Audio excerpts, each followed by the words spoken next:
Welcome to the AC Weekly number 7. We are in the bronze and silver division.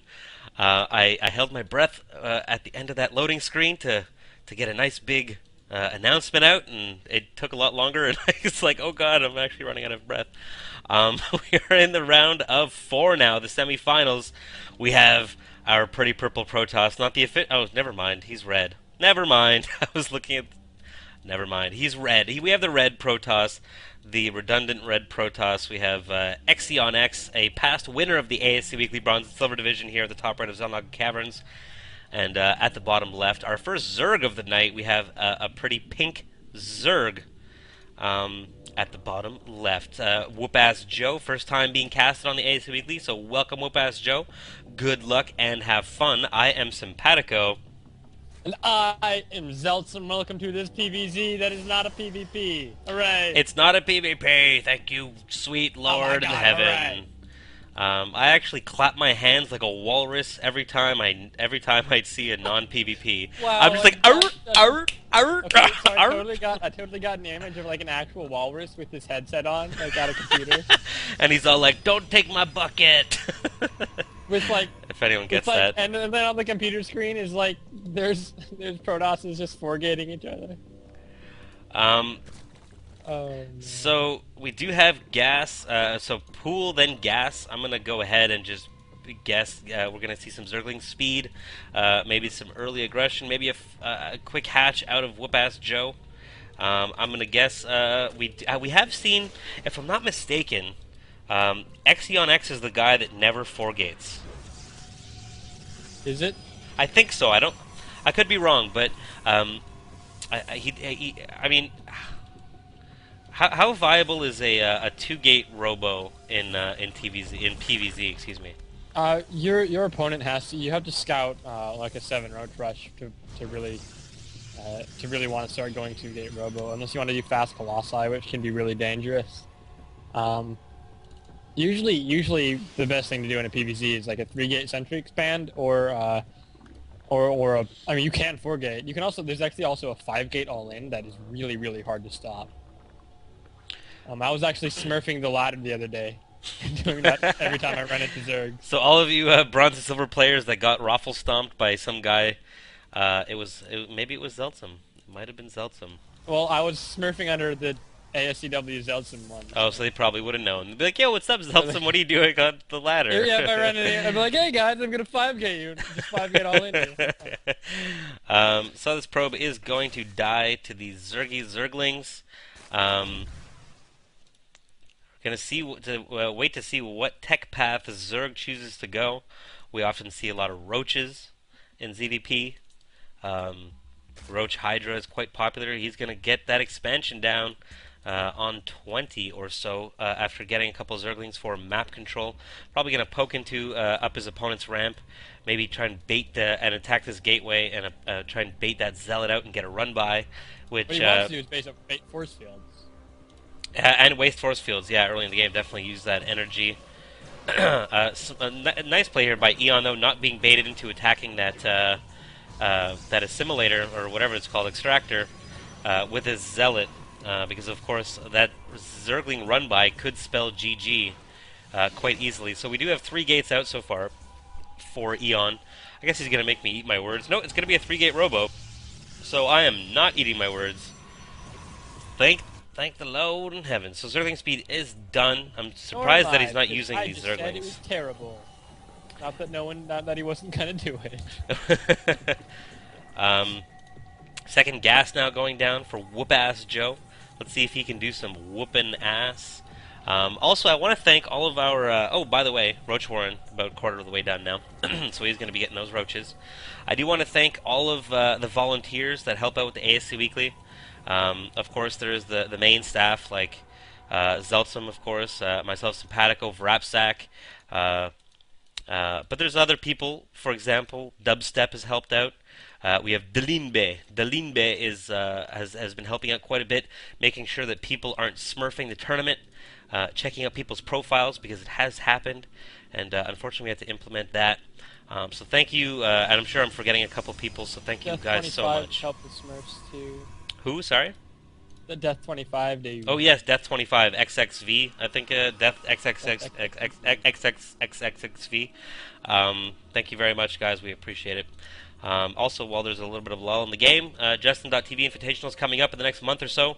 Actually, it's in the actual Invitational, the tournament weekend, is almost exactly in a month from now. I'll get all that information up on ASCWeekly.com for you in the next day or so. Qualifiers are every Thursday henceforth for the next 3 weeks, I think it is. But again, that information will be up on ASC Weekly for you to check out.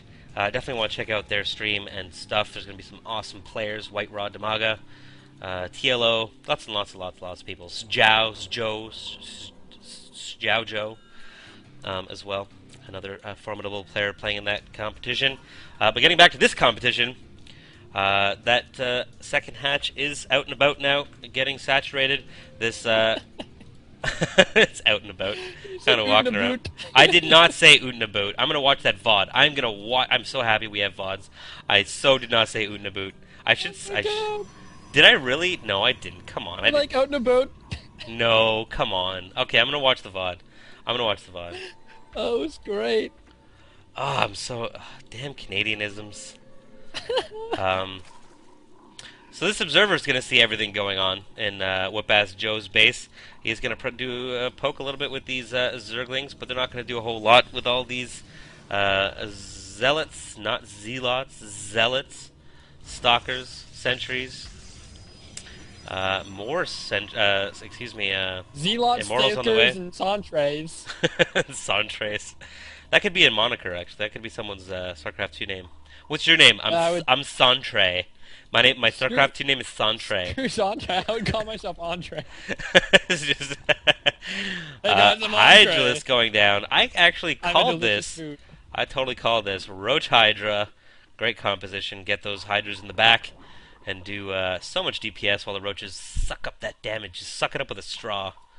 Taking out his... Oh, I thought he took out his back rocks there, seeing his Roaches come out there. Yes, you called it. Oh, but he is going to take it. Property, I called it. Transitive property. Where I transitive my knowledge to you. Well, it doesn't happen that often that I call stuff and I'm right about things, so it's just kind of nice. It's just kind of nice. Well, it's good because the teacher in me is like, oh, I did that. So you did that. You did so much of that, and I appreciate it. And even though your nickname is Hugbox, I'll give you a hug, a virtual hug / hug. Well, Hugbox is a great nickname because I kind of imagine like this cardboard box coming in the mail, right? And it's like got this, it's like a pink box. It's got like dark purple, flourishy, like really fancy letters with like gold embroidering, and then you open it and it's just like it's a box of rusty knives. And that's what a Hugbox would be. And that's what I. A cruel joke. A cruel joke. The thing comes in the mail. You're like, oh, who would send me a box of knives? That's like finding a horse head in your bed. And then on the top, there's like this piece of paper that says, "Instructions: apply liberally." You actually think about this stuff, like it actually happens. It just occurred to me that would make sense. Yeah. By make sense, I mean make no sense, and therefore I used it because it made no sense. That is quite awesome indeed. So. I think that if the Protoss pushed out right now, he would win.